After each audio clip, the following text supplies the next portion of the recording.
Parenting coordination is often misunderstood. Some parents arrive expecting to re-argue old issues, while others believe the parenting coordinator will act as a therapist, investigator, or judge.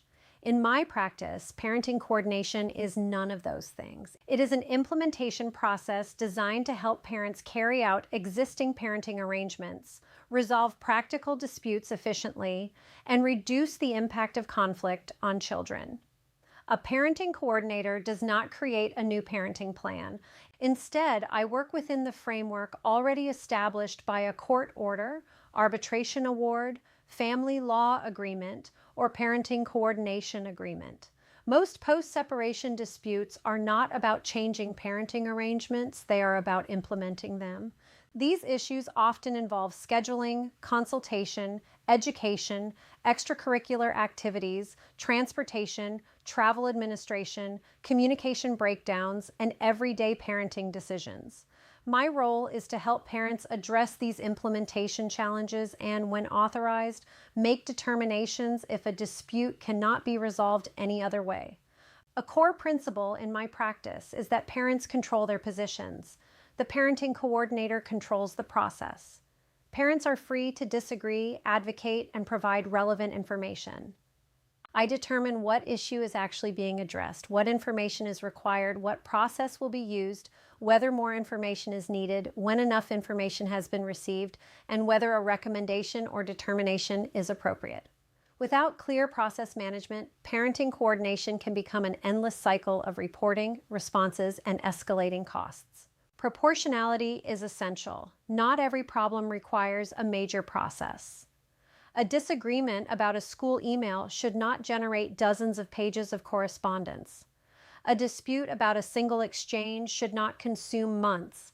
The process must be proportionate to the importance of the issue, the impact on the child, the urgency of the circumstances, the information needed for a fair decision, and the cost to the family. High-conflict families often raise multiple issues at once. This usually increases cost and delays resolution. When appropriate, I use issue containment and sequencing, identifying the issue that truly requires resolution, addressing urgent matters first, deferring collateral issues, and keeping discussions focused. The goal is always practical solutions, not expanding the conflict. Many parents assume parenting coordination is mostly about determinations. In reality, recommendations often resolve disputes more effectively. Recommendations are not binding, but they can clarify ambiguity, suggest implementation options, identify likely outcomes, and encourage consultation. Many disputes resolve once parents understand the available options and likely consequences. Agreement, when possible, is always preferable to formal decision-making. Procedural fairness does not mean equal time or equal correspondence. Fairness means each parent has a reasonable opportunity to be heard. It does not require identical procedures, equal numbers of emails, or repeated opportunities to restate the same position. Different issues require different approaches. My responsibility is to provide a fair process, not a symmetrical one. Parenting coordination is generally not confidential. Information relevant to implementation may be shared when necessary to ensure fairness and effective decision-making. Family violence screening information is treated differently, and some information may be withheld to protect safety or therapeutic relationships. But parents should not assume that communications with the parenting coordinator are private from the other parent. Some matters simply belong back in court.